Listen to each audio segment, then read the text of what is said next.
نحمده ونصلي على رسوله الكريم اما بعد فاعوذ بالله من الشيطان الرجيم بسم الله الرحمن الرحيم رب اشرح لي صدري ويسر لي امري واحلل عقدة من لساني يفقهوا قولي۔ آج اس مجلس میں شریک ہونے والی تمام بہنوں کو خوش آمدید کہتی ہوں اور سب کے لیے دعا گو ہوں کہ اللہ تعالیٰ آپ کا آنا، اس کام کے لیے وقت نکالنا، اپنے گھروں کو چھوڑنا اور اتنی اسٹرگل کے بعد یہاں پہنچنا قبول فرمائے۔ اللہ سبحانہ تعالیٰ سے یہ دعا بھی ہے کہ جو کچھ ہم سیکھیں وہ ہمارے عمل کا حصہ بن جائے اور ہمارے لیے زندگی کی راہیں اور آخرت کی منزلیں بہت ہی آسان ہو جائیں۔ ہم سب اس دنیا میں آ چکے ہیں، پیدا ہو چکے ہیں، ہوش و حواس میں ہیں۔ ہمارے پاس اب کوئی چوائس نہیں ہے کہ ہم زندہ نہ رہیں، ہمیں زندہ رہنا ہے۔ لیکن اس زندگی کو ہم دو میں سے ایک طریقے پر گزار سکتے ہیں۔ ایک ہے اللہ کی اطاعت کا طریقہ اور دوسرے ہے اللہ کی نافرمانی کا۔ ایک ہے شکر گزار بن کے جینا اور ایک ہے ناشکری میں جینا۔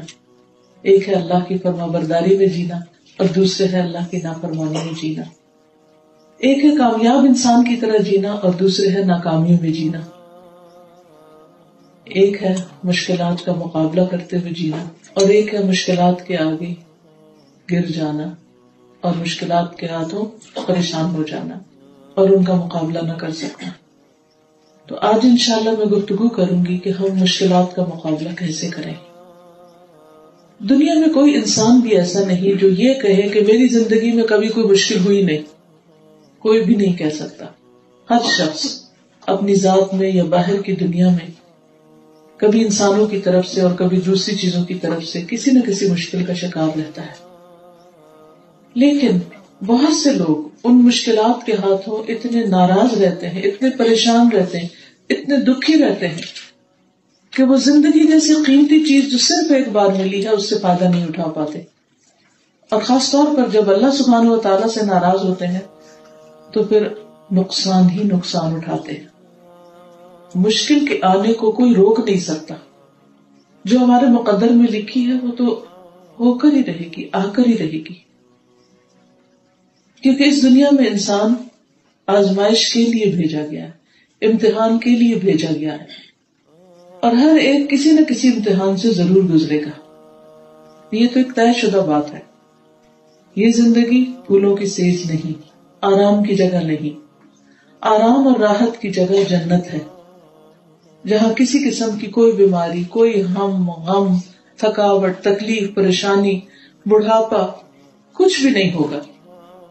وہاں انسان کے لیے وہ کچھ ہے جس کی وہ تمنا کرتا ہے اور جو وہ اس دنیا میں ڈھونڈ رہا ہے دراصل، کہ ہمیں یہاں سب کچھ وہ مل جائے۔ ہر انسان کیا چاہتا ہے کہ ہماری زندگی میں کسی قسم کا کوئی حادثہ پیش نہ آئے، کوئی بیماری نہ ہو، کوئی دکھ نہ ہو، کوئی تکلیف نہ ہو، کوئی انسان ہمیں نہ ستائے، کسی چیز کا ہمیں خوف نہ ہو، غم نہ ہو۔ لیکن ایسا ممکن نہیں۔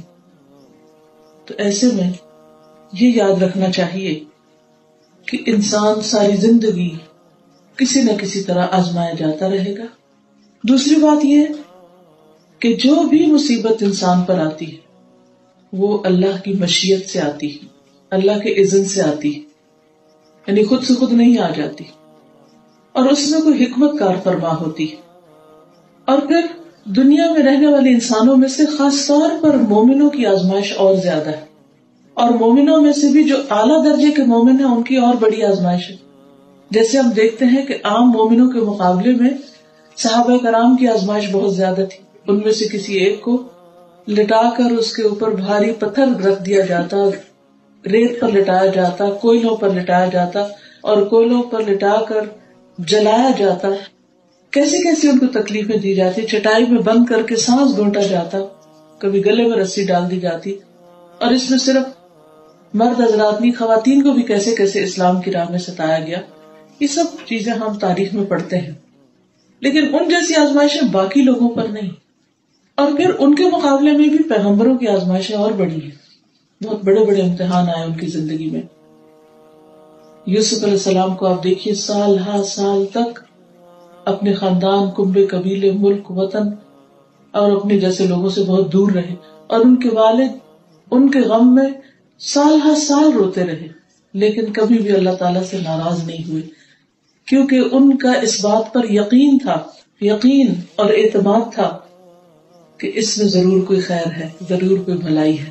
غم اپنی جگہ، دکھ اپنی جگہ، لیکن زبان سے کوئی شکوے کی بات نہیں کی، کوئی ناراضگی کی بات نہیں کی، کیونکہ اللہ پر یقین تھا نا۔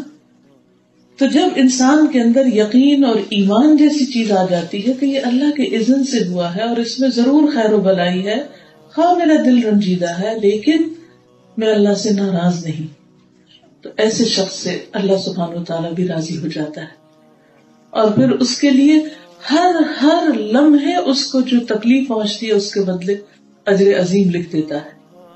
تو مومنوں کی آزمائش ہمیشہ کے لیے اور لازمی ہوگی۔ پھر اس کے بعد یہ بھی یاد رکھیے کہ جو آزمائش آتی ہے وہ ہماری تقدیر کا حصہ ہے، وہ ہمارے لیے لکھ دی گئی تھی اس سے پہلے کہ ہم دنیا میں آئیں۔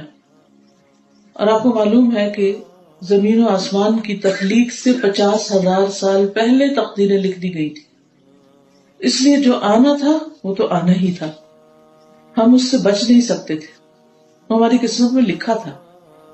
تو جب انسان یہ سوچ لیتا ہے کہ یہ انسان کی قسمت میں لکھا تھا اور اسے ہونا تھا، تو پھر انسان کو اس تکلیف کو ایکسپٹ کرنے میں آسانی ہو جاتی۔ لیکن یہ یاد رکھیے کہ قسمت کا لکھا جانا اللہ سبحانہ تعالیٰ کی طرف سے کوئی ظلم نہیں بندے پر۔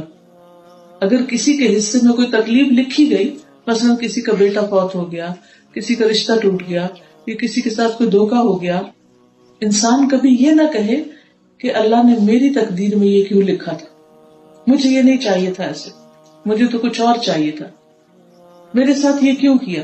ناراض نہ ہو، کیوں کی بات ہم انسانوں کے ساتھ تو کر سکتے ہیں لیکن اللہ رب العزت کے ساتھ نہیں کر سکتے، یہ بے ادبی ہوگی، گستاخی ہوگی۔